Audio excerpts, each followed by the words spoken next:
यहां हमारे पास घात 5 वाला बहुपद है जिसे p ऑफ x से दर्शाया गया है। हमें इस घात 5 वाले बहुपद के वास्तविक मूलों मतलब रियल रूट्स को पता करना है। चलिए स्मरण करते हैं कि वास्तविक मूल क्या होते हैं।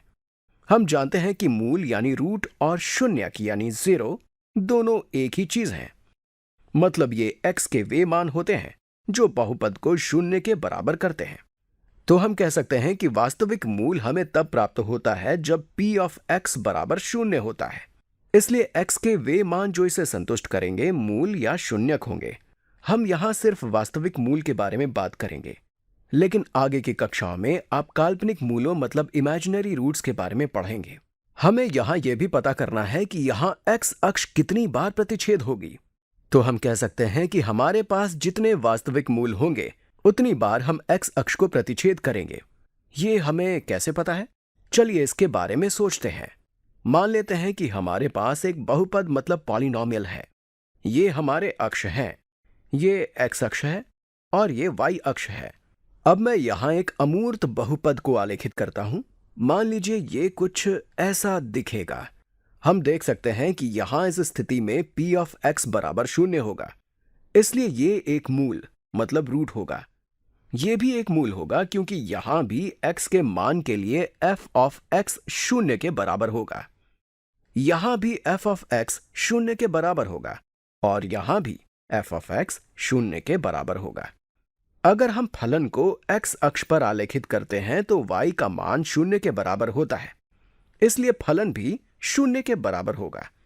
ये y बराबर p ऑफ x का आलेख मतलब ग्राफ है। ध्यान दीजिए हमने इस p ऑफ x को आलेखित नहीं किया है, बल्कि किसी अमूर्त p ऑफ x को आलेखित किया है। तो x के कुछ ऐसे मान हैं जो इस फलन को शून्य के बराबर करेंगे और ये हमें उन बिंदुओं से मिलेगा जहां ग्राफ x अक्ष को प्रतिच्छेद करती है। हमें यहां पता करना था कि हमारा ग्राफ x अक्ष को कितनी बार प्रतिच्छेद करेगा। तो हम कह सकते हैं कि यह वास्तविक मूलों या वास्तविक शून्यकों के संख्या के बराबर होगा।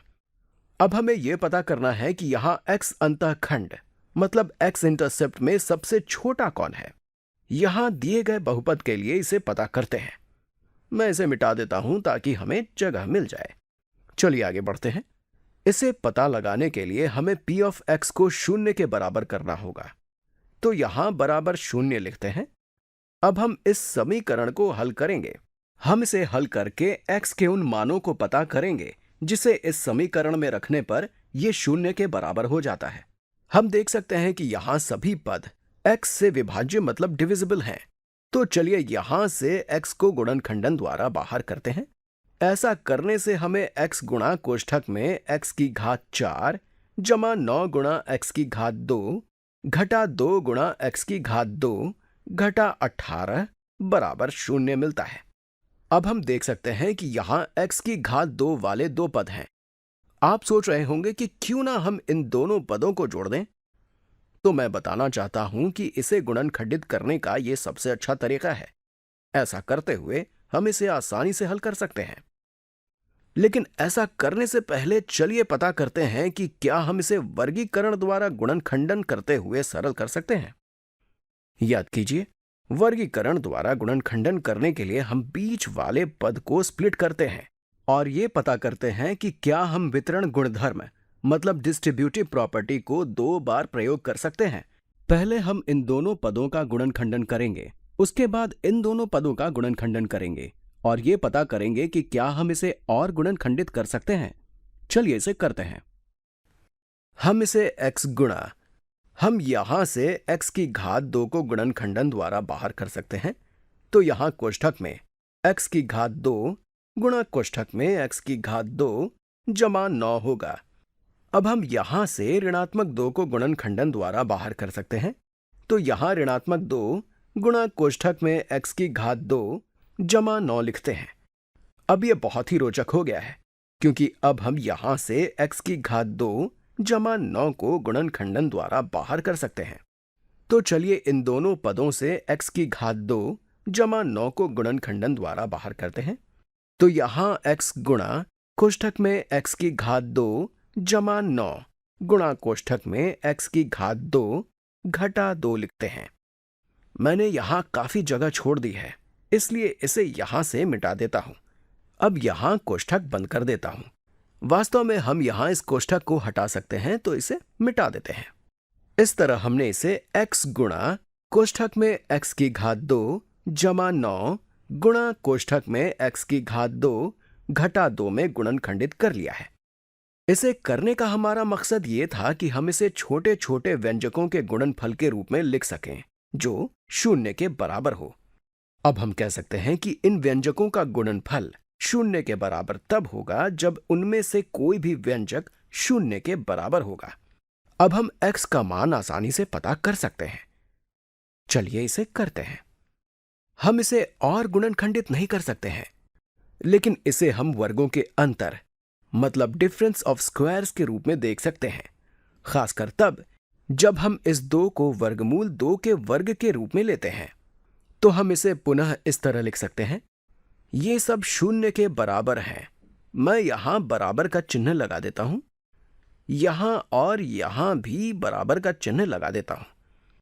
तो हम इसे x गुणा कोष्ठक में x की घात 2 जमा 9 गुणा कोष्ठक में x जमा वर्गमूल 2 गुणा कोष्ठक में x घटा वर्गमूल 2 लिख सकते हैं। हमने इसे वर्गों के अंतर के रूप में लिखा है। अब ये पूरा 0 के बराबर होगा। चलिए पता करते हैं कि ये 0 के बराबर कैसे होगा। हम यहां व्यंजकों का गुणनफल ले रहे हैं, इसलिए अगर इनमें से कोई भी एक व्यंजक 0 के बराबर होगा तो ये पूरा 0 के बराबर होगा। तो यहां x बराबर 0 हो सकता है और इससे हमें एक मूल मिलता है। अब हम ये कह सकते हैं कि जब x बराबर 0 है तो ये बहुपद 0 के बराबर होगा और इसे सत्यापित करना बहुत ही आसान है। अब x की घात 2 जमा 9 0 के बराबर हो सकता है। अगर हम इसके दोनों पक्षों से 9 घटाते हैं तो हमें x की घात 2 बराबर ऋणात्मक 9 मिलता है। इसलिए इसका कोई भी वास्तविक मूल या यूं कहें कि कोई भी वास्तविक हल नहीं होगा। इसे यहां लिखते हैं नो रियल सॉल्यूशन। लेकिन इसके कुछ काल्पनिक मूल होंगे। अब x जमा वर्गमूल 2 0 के बराबर हो सकता है। अगर हम इसके दोनों पक्षों से वर्गमूल 2 घटाते हैं तो हमें x बराबर ऋणात्मक वर्गमूल 2 मिलता है। अब x घटा वर्गमूल 2 0 के बराबर हो सकता है। अगर हम इसके दोनों पक्षों में वर्गमूल 2 जोड़ते हैं तो हमें x बराबर वर्गमूल 2 मिलता है।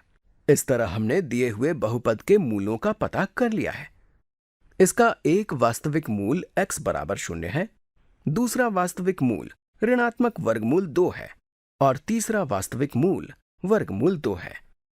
तो दिए गए बहुपद के 3 वास्तविक मूल हैं 0, ऋणात्मक वर्गमूल 2 और वर्गमूल 2। इसलिए ये x अक्ष को 3 बार प्रतिच्छेद करेगा। अब पता करते हैं कि इनमें से सबसे छोटा अंतःखंड कौन सा है। हम देख सकते हैं कि यहां सबसे छोटी संख्या ऋणात्मक वर्गमूल 2 है। हम इस समीकरण को सरल करने के लिए इन दोनों पदों को जोड़ सकते थे और फिर इसे वर्गीकरण किए बिना ही सरल कर सकते थे।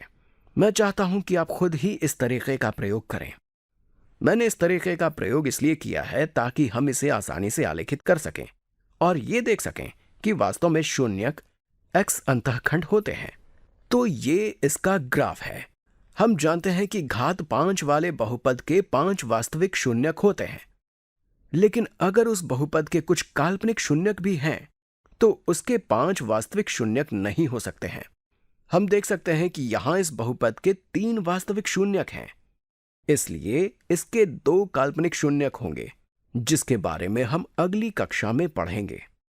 काल्पनिक शून्यक हमेशा संयुग्मी युग्म मतलब कॉन्जुगेट पेयर में होते हैं। इसलिए हम कह सकते हैं कि हमारे पास 5 वास्तविक शून्यक हो सकते हैं या 3 वास्तविक शून्यक हो सकते हैं या फिर 1 वास्तविक शून्यक हो सकता है। ये बहुत ही रोचक है। हम यहां देख सकते हैं कि दिए गए बहुपद के 3 वास्तविक शून्यक हैं क्योंकि ये x अक्ष को 3 बार प्रतिच्छेद करता है। मतलब यहां x के 3 ऐसे मान होंगे जो इस फलन f of x को 0 के बराबर करेगा।